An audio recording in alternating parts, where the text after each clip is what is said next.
establishes beings in giving, 2. In the vision and cognition of emancipation. Endowed with that morality, he transcends the levels of the disciples and pratyeka Buddhas, and thereafter through that mass of morality, 2. That mass of the vision and cognition of emancipation, establishes beings in the triple vehicle and frees them from samsara. It is thus that one conceives a bodhisattva's gradual activity, training, and progress. But all that cannot be apprehended. And why? Because it has no own being. The sixth perfection of patience. The sixth perfection of vigor. The sixth perfection of concentration. The sixth perfection of wisdom. Moreover, the bodhisattva, from the first thought of enlightenment onwards, courses in perfect wisdom and establishes beings in giving, in morality, 2. In the vision and cognition of emancipation. When he courses in perfect wisdom, he himself gives gifts, guards morality, achieves patience, exerts vigor, enters on the trances, and develops wisdom. He establishes also others in giving, 2. Wisdom, and he speaks in praise of them. And those also who give gifts, 2. Develop wisdom, them also he praises, 1. Acquiescent. With the helps of these six perfections, he transcends the levels of the disciples and pratyeka Buddhas, enters on the bodhisattva's certainty of salvation, purifies the Buddha field, matures beings, and reaches the knowledge of all modes. Having established beings in the triple vehicle, he frees them from samsara. But all that cannot be apprehended. And why? Because it has no own being. The six recollections. Moreover, the bodhisattva trains in the gradual activity, the gradual training, the gradual process. From the first thought of enlightenment onwards he has, with his attentions associated with the knowledge of all modes, resolutely believed in all dharmas as having non-existence for own being. And he develops the recollection of the Buddha, of the Dharma, of the Sangha, of morality, of renunciation, and of the deities. The recollection of the Buddha. And how does the bodhisattva develop the recollection of the Buddha? Here he does not attend to the tathagata through the skandhas. And why? Because they have no own being, and what has no own being, that is a non-existent. And why? A non-recollection and a non-attention is the recollection of the Buddha. A tathagata further should not be attended to through the 32 marks of the Superman, nor through his golden-colored body, nor through the effulgence of his halo or his 80 minor characteristics. And why? Because the effulgence of his body and the minor characteristics have no own being, and what has no own being, that is non-existent. And why? A non-recollection and a non-attention is the recollection of the Buddha. The tathagata should further not be attended to from his mass of morality, 2. The mass of his vision and cognition of emancipation. And why? Because all these have no own being, and what has no own being, that is non-existent. And why? Because the recollection of a Buddha is a non-recollection and a non-attention. Furthermore, the tathagata should not be attended to through the 10 powers of a tathagata. The 4 grounds of self-confidence, the 4 analytical knowledges, the great friendliness, the great compassion, or the 18 special dharmas of a Buddha. And why? Because they have no own being, and that which has no own being, that is non-existent. And why? Because the recollection of the Buddha is a non-recollection and a non-attention. Furthermore, a tathagata should not be attended to from conditioned coproduction. And why? Because it has no own being, and that which has no own being, that is non-existent. And why? Because the recollection of the Buddha is a non-recollection and a non-attention. It is thus that the bodhisattva who courses in perfect wisdom should attend to the recollection of the Buddha. It is thus that his gradual activity, training, and progress is conceived, and it is by training himself in these that he fulfills by gradual methods the 4 applications of mindfulness, 2. The knowledge of all modes, and that through the non-existence of own being. he will fully know all dharmas as just non-existent, and he will with regard to them no longer even have the notion of an own being. The recollection of the Dharma. And how should the bodhisattva develop the recollection of the Dharma? Here the bodhisattva, who courses in perfect wisdom, should not attend to wholesome or unwholesome dharmas, to determinate or indeterminate dharmas, to worldly or supramundane ones, to fleshly or spiritual ones, to holy or unholy ones, to dharmas with or without outflows, not to dharmas included in the world of sense desire, in the world of form, or in the formless world, nor to conditioned or unconditioned dharmas. And why? Because these dharmas have no own being, and what has no own being that is non-existent. Because the recollection of the Dharma is a non-recollection and a non-attention.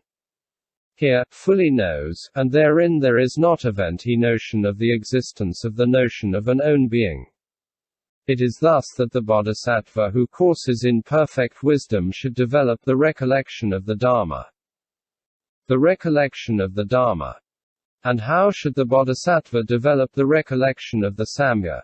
Here the bodhisattva, endowed with morality, concentration and wisdom, emancipation and the vision and cognition of emancipation, should attend to the community of the Lord's disciples, the 4 pairs of men and the 8 great personages through the absence of own being.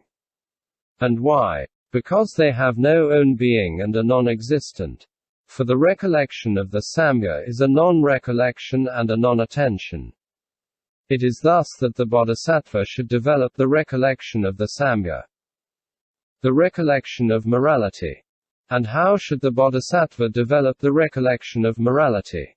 Here the bodhisattva who courses in perfect wisdom should from the first thought of enlightenment onwards attend to the unbroken, flawless, unspotted, pure, untarnished morality, which has been lauded by the wise, which one has well taken upon oneself, which is conducive to concentration. All these acts of morality should be attended to by way of the non-existence of own being, so that with regard to them there is not even an act of recollection, how much less the departure of a recollection.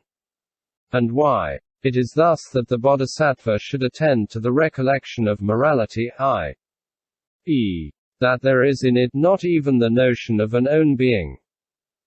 The recollection of renunciation.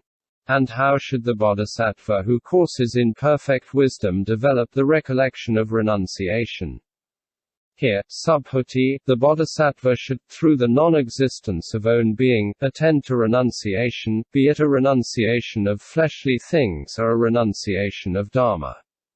And when he renounces things in such a way, he should not produce a thought thus: I give or I do not give. I renounce or I do not renounce.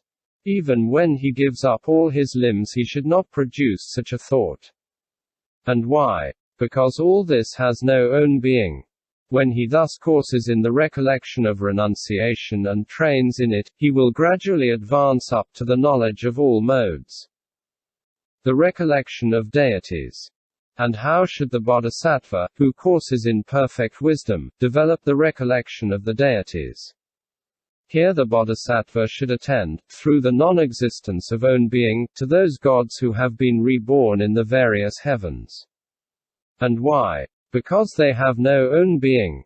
And so should those deities be attended to, that there is with regard to them not even the action of recollection. When he attends thus, the bodhisattva gradually attends to everything up to the knowledge of all modes. And also the non-returners should be attended to as non-existent. And why? Because they have no own being, and what has no own being that is non-existent. And so they should be attended to in such a way that there is with regard to them not even the action of recollection. When he attends thus, he gradually attends to everything up to the knowledge of all modes. It is thus that one conceives of the bodhisattva who attends thus to the 6 recollections: the gradual activity, training, and method. The cognition of the non-existence of own being in dharmas. Moreover, it is the gradual activity, training, and method of a bodhisattva, who courses in perfect wisdom, that he should, through the non-existence of own being, train in the emptiness, too. In the great compassion. When he thus trains in the path to enlightenment, he shall fully know dharmas as non-existent in their own being. With regard to them there is not even the action of recollection, how much less can there possibly be form, too. The knowledge of all modes. It is thus that one conceives of the gradual activity, training, and method of the bodhisattva who courses in perfect wisdom. Subhuti. If all dharmas are non-existent in their own being, then there is no form, too. No attainment and reunion, too. No all dharmas. The Lord. Is then isness or not isness apprehended in dharmas which have a non-existent own being? Subhuti. No, certainly not, O Lord. The Lord. How then can it be that, if all dharmas have a non-existent own being, then there is no form, too? No all dharmas. Subhuti. Not do I, O Lord, hesitate and doubt with regard to these dharmas. But on the other hand there will be in a future period monks who belong to the vehicle of the disciples, or to that of the Pratyeka Buddhas, or to that of the Bodhisattvas, and who will speak thus. If all dharmas are non-existent in their own being, who then can be defiled or purified by them? Since these people fail to cognize the defilement or purification which these dharmas may cause, they will fail in their morality, views, and conduct, and in consequence one must expect them to be reborn in one or other of three places or rebirth, in the hells, the inanimal world, or in the world of Yama. It is because I consider this future peril that I question the Tathagata about this subject, but it is not because I hesitate or doubt with regard to these dharmas. The Lord, well said, Subhuti, so it is as you say. End chapter 70.